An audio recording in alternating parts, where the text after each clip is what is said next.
We're just going to allow everybody to record here and let people raise their hand in Zoom if they'd like to ask a question. Our first question is going to come from Dennis De La Pena with Fox, followed by Mike Craven at The Statesman. So Dennis, if you're ready, go ahead. Hey, Will, I'm gonna pass until I can record, if that's all right with you. Yeah, that's totally fine. Cool. Let's just bump down to Mike then. Mike, you want to go ahead? Hey, Coach, we've clearly talked a lot about the offense and the lack of scoring, and I'm sure we will again today. But can we talk about just the defense and what Alex, Matt, Brad have kind of given to that spine and just what you've seen from them throughout this year? Yeah, I think they certainly give a sturdiness and experience. I put Julio in that category as well. He's come in and performed extremely well in the last few games. But they give good balance, good understanding, good defensive principles, and calmness. Obviously, there's situation in games where there's breakdowns and there's some emergency defending, but there's also just, again, having good structure, good organization, and good communication in what we're trying to achieve, whether we're in our 4-4-2 structure or a 4-3-3 structure, if that's changing.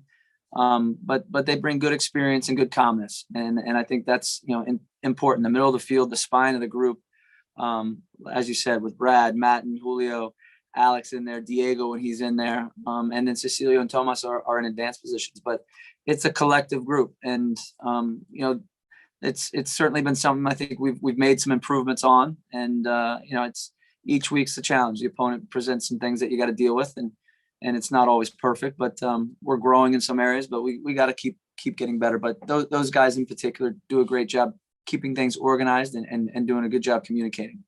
And how purposeful was that when you and Claudio were putting together the roster?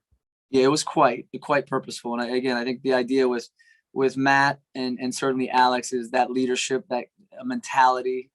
They're winners. They come from very strong cultures, and the players around them as well. Julio came from Portland, which has been a notable team in our league. Brad Stuver was with us in Columbus and in New York City as well. So really understanding what it was going to look like, but also their role, the importance of having a voice, the importance of being a leader, being a good teammate.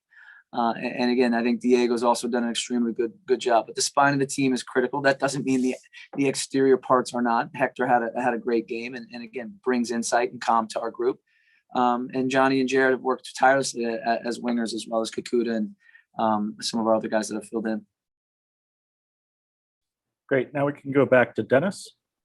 Thanks, Will. Hey, Coach, do you think Stuver's playing at an MLS All-Star level at this point? And you've talked about him before, but is he the keeper that you guys saw when maybe other guys didn't see it? Again, I think the first thing is he hasn't had that opportunity to be the out-and-out starter. So when you get that, what do you do with it? And I think Brad's shown exactly what he's been capable of doing. Just it's taken years for him to get that opportunity, and he's been behind some extremely good goalies.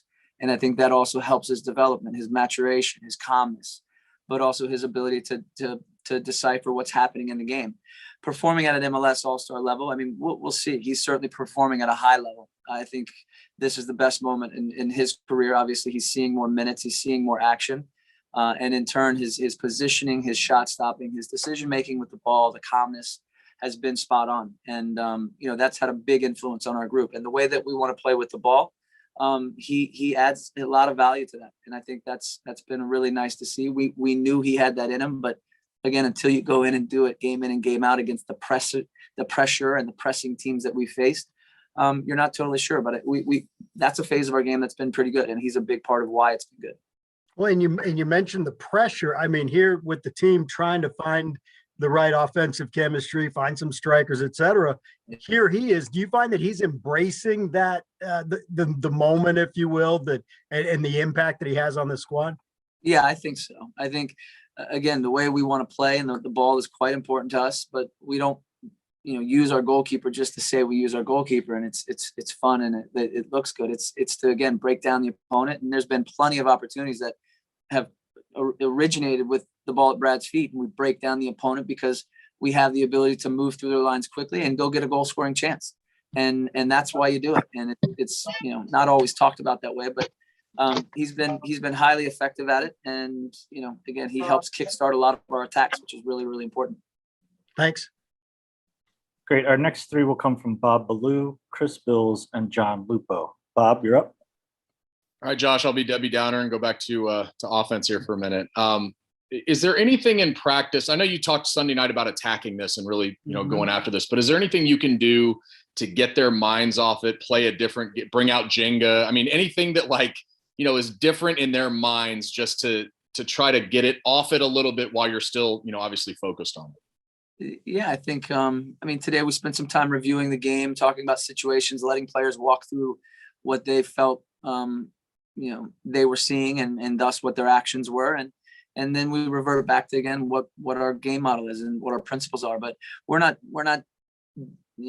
certainly not breaking away from it or sidestepping it. It's an issue and it's part of it. We're professionals. This is what we get paid to do. This is what I get paid to do as far as being able to teach and articulate and create ways that now allow our guys to have success. We're getting into extremely good situations. And we sat through a long meeting just now. And more than anything, I want them to understand we are, on the cusp of many good opportunities. And it's this final action, these final movements that are very much coordinated. And it's for everyone that's in the attack, whether it's a fullback taking an action, whether it's our winger, Jared or Johnny or Cecilia or Tomas, movements in the penalty box, where they show up. So there's a lot of facets that come into it, but I don't believe in downplaying. I think we talk about it. We learn from it. We keep getting better at it. And once we score one, I think that brings momentum. It lessens the stress and anxiety. And hopefully that'll be the start of many good goals, because we're performing way too well to not score goals, especially at home in these two games. I mean, there were many situations that we should be scoring goals. And again, that takes away our ability to score goals, win games, and build momentum. And then just in your life as a soccer player, you went through this where you'd have scoring droughts. What did you do? What was kind of when if you can remember as a player, what were some of the things you tried to do to get out of the slump? You go back to the fundamentals. You go back to the doing the work. You go back to the detail and the specificity of your positioning, the timing of moving, the importance of awareness, your body shape. As an attacker, and I talked to Cecilia and Johnny and our forwards, understand how your positioning can affect the opponent. That'll allow you to see where space is, how you need to attack that space, when you need to attack that space. The wingers on the ball, what's their first touch like? That allows them to see what's happening. If it's a poor first touch, it keeps your head down. You don't get to see the areas or attack the spaces as quickly. So all of those little fine details and fundamentals still play a big, big role. And I think right now it's a combination of, we want that first goal so bad at home. Everybody's got a little bit more urgency, or, you guys use the word they're pressing for this goal. And I think that's evident sometimes. It really is. And what we walked through today is there are other options. There isn't this, we have to shoot right now. We have to cross right now. Again, be patient, engage someone. There's another option there, or maybe there's an extra pass that needs to be made, or there's just better quality on the end product that's required. Great. Chris?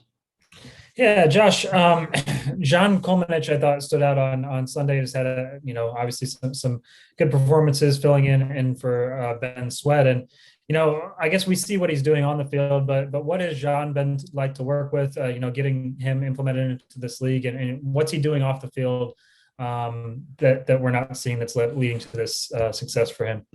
I think he's acclimated really well to this team, and the team has to him as well. I know him, Sebastian, Danny Pereira, they do a fair amount of things together. My son is actually, they all kind of interact and have a little bit of enjoyment off the field. That's also part of coming to a new league and learning what we're trying to do on the field, but acclimating and now getting invested off the field. And I think he's done a great job doing that. His performance on the weekend was solid. I think he and Hector in particular were extremely good, very calm with the ball, good deliveries into certain areas. And Hector was I thought exceptionally good, breaking up plays, positioning, really in tune with the game. But Z's a young player, and I think he's got very good technical quality, really good entry passing, and his service is fantastic. He's had some big challenges playing against some of the opponents, Johnny Russell twice, Espinoza once. So he's been up against it. Right wingers in our league tend to be a real dangerous position, or wingers in general. So he's had to deal with that. He's also had to deal with the climate and getting used to this heat and the humidity when it hits. So we've been a little bit mindful of that. That's when we try to give him a break in the game in Minnesota. And obviously we're a little thin at outside back, so he's going to get a bulk of minutes, and he's performed really well. But a great kid. He's very easy to work with, and I've been a real positive. Yeah, and then Kakuta, what's holding him back from getting more minutes, and do you expect we'll see a little bit more of him in these next couple games? Yeah, I think I think he's right there getting minutes, and with anybody, it's about, can you perform? Can you, I think part of the deal for him, we had Cecilio as the left wing, so it is tough spot to come in and crack. Now we've moved Cecilio a little bit more central and up top. So for John Gallagher and Jared and Kakuta and Rodney, all these guys are competing for minutes. But most importantly, when you come in, and you gotta maximize your minutes and be dangerous, be goal dangerous, but also be responsible defending. And I expect Kakuta to keep getting minutes, and we need to get him back in there because he performed really well in preseason, and now we're obviously in a bulk of the season where we get a lot of games, so he'll see some minutes. Next up is John Lupo. Thanks, Will. Josh, first talk about what you need, what the keys are against Portland, and what you need to do well, and what their strengths are. Well, they're a team that's been very flexible with their structure. So, I think, focusing on us first and foremost. And again, I think we've now, we've started to introduce a little bit more of our mobility, a little bit more, offensive flexibility as well. And having Danny Pereira back and available will also help us. Again, I think for us right now, it's scoring goals, but more importantly, our performance. We want consistency in our performance. We want intensity in the way we play. We want urgency in how we're going to create attacks and try to score goals.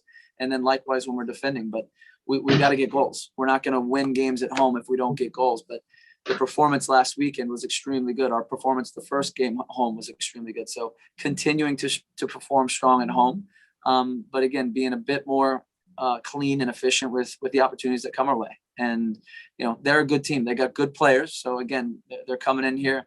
They probably haven't gotten the best results lately either, but they're a very solid team. And we have to be aware of some of their key players, which obviously, depending on who they bring and roll out, we'll have a better picture of that. But extremely good in the final third, and typically a very solid low block defending team. So we'll have some things to deal with. Also, as you said, the performance against Columbus was extremely good, and you also obviously want to score more goals. But do you think that the fact that you held San Jose, without a goal, you kept Columbus off the board, do you think that you're at least defensively establishing an identity that the Q2 is going to be a hard place to come in and get a result? You hope so. It's a great point. You hope so. And San Jose is a different animal, and Columbus is a good team. Zelarayan, Giassi, Pedro, these are good attackers, and they were the defending champs. So from that standpoint, our ability to come in and compete, make it difficult, but have a real intensity and urgency to the game, which I think both games it was there. The only thing lacking, and the only thing really lacking was that little bit of quality, that maybe a little bit of luck in front of goal. Because it's been there, and I hurt for the guys, I hurt for the fans, but we got to keep pushing, and the next opportunity is our best opportunity, and we're looking forward to, again, a very good opponent coming in here on Thursday. Okay, our next three are going to come from Kirk Bowles, Roger Wallace, and Phil West. So Kirk, if you're ready. Thanks. Josh, with routine effort, nothing extraordinary thing, how many goals do you think you should have scored this year when you review the tapes? A lot more than we have. I wouldn't put a specific number on it. There's plenty of expected goals that go around from a data standpoint, but I know we're well under. We should have double the amount of goals that we have, I believe, maybe even more than that now. But we are where we are, and unfortunately, we got to do much better. But I think when you do score goals, it gives the individual more confidence, gives the team more confidence, and it also gives you momentum. And I've mentioned that a few times, but it's where we're at. We got to get better and continue to perform in a good way. But the chances, it'd be disheartening if we weren't creating any chances. We're creating plenty of chances. We have to take our opportunities. And you talked about being the first to score the first goal there. Yeah. Is there a player pool for that? There might be. That may be part of the problem. That may be tucked in somewhere that I don't know about. No, but I'm being facetious there. But I think guys have a real desire and urgency to score the first goal. And I think it probably more so in the first game. It just seemed like we were really rushed at times rather than settling or creating better options and making better decisions. So the last game, I think we did a little bit better, but it's still there. It's still evident. It's decision making and it's quality, and it's from a lot of people. It's not just one person. So we got guys that can score goals. I know we can. I see them every day, and some of them have done it already in the league. But I don't think there's a player pool out there. But I hope if there is one, somebody gets to it really quickly. But nobody has a bonus in their contract, do they? For the first goals? No, I don't think so. Yeah. So. We certainly didn't put anything in there. Thanks, Josh. They want to go down in history. Everybody wants to go down in history. First goal in Q2. All right. Thanks, Josh. Next up is Roger Wallace. Hey, Josh, this game's been moved a little bit on the schedule. Now it's almost like a midweek. How much in your preparation, how tough is that physically, mentally, even though now you'll kind of get into more of a once a week schedule again, but another kind of short turnaround? It is. We knew that coming in, and that we tried to make some rotations in Minnesota. I mean, we knew we had 4 games in pretty quick succession, and the home games are where you really want to push for it. And we've done a good job of that. Our intensity, our urgency, our quality that we've played with has been extremely good at Q2. The fans help tremendously. The energy, the intensity is profound. The little bit that's lacking is from our side, finishing plays. And that place is gonna explode when we score. They're already so enthusiastic as it is, and we just need again a couple goals here and there, or a couple better breaks, or taking our opportunities better. But we're looking forward to another good home game, and obviously we want a better result than we've had in the first. Thanks. Thank you, Roger. Phil West, you're up, followed by Zach Smith. Great, thanks, Will. Hey, Josh. Last time we talked, you were saying that Hosen and Schoenfeld were a little bit away from coming back into training. Do you have any updates for us on them? Well, Hosen will be out for the season. He's had an injured hip, so he's had that repaired. And Dan, I'm sorry, not Danny, but Aaron. We'll have to see how he recovers. But he's had a little bit of a setback with his knee, so we'll just have to see how the time takes. But it'll still be a good ways. It'll still be a good ways. Okay, Zach Smith. Hey, Josh. I'm, with everything going on, obviously the schedule is condensed and you've got a lot of games coming thick and fast and all the injuries piling up and everything. How do you blow off steam? How do you take yourself out of, are you ever not a coach? Are you going and getting barbecue? Like, how do you relax? Do you relax? Yeah, it's not easy. I won't lie. That side of it's not easy. You got to try to find time, and the games come quickly right now. So there's less time to, you get hours, I guess, to detach. My family was here, so I had some time, my parents, and that takes your mind away a little bit, but it's tough not to get away. You got games coming quickly, and you want to prepare, and you want to make sure your team's ready to go out and compete in the right way. So detaching right now when games are coming so it doesn't happen, but we try to keep the players fresh. Most importantly, ensure that they're here and getting what information they only the amount that they need, because they need the rest, they need the recovery, they need to prepare physically and mentally more than coaches. We obviously have to prepare in a way that allows us to stay sane and certainly stay present, but that's just part of it. This is part of coaching. You're managing not just your players, but you're helping manage the staff. And again, there's busy moments, and there's some moments where there's a little bit more time. But right now, there's not a lot of time for other things, and that's okay. That's part of what this job requires, without a doubt. Okay, we have Eric Goodman joining us in stoppage time. Go ahead, Eric. Thanks, Will. Josh, so the summer transfer window, which we talked about, you guys have had eyes on for a while. It's coming up pretty soon, a little over a week away, but that window stretches to August 5th, and there's 7 games in between there, and that range of games can make a big difference. So is there added urgency to get any deals done on the early side of that window because of these struggles you guys have had and the injury struggles you guys have had that have come up? Yeah, I think there's urgency. Again, the fact that our strikers are out, I believe there'll be something relatively soon to help that. I mean, those things are being worked on. So that'll come relatively quickly. Further beyond that, we'll keep looking. I mean, we got Danny Pereira back. Obviously, we lost Nick Lima. Hector's rejoined us. So we've picked up a couple guys, but we could certainly add some more players. But first and foremost, I think we're working on getting a forward. And I think that's pretty close to being done. So that'll be something that'll be announced relatively soon. And hopefully if we can get everything done, but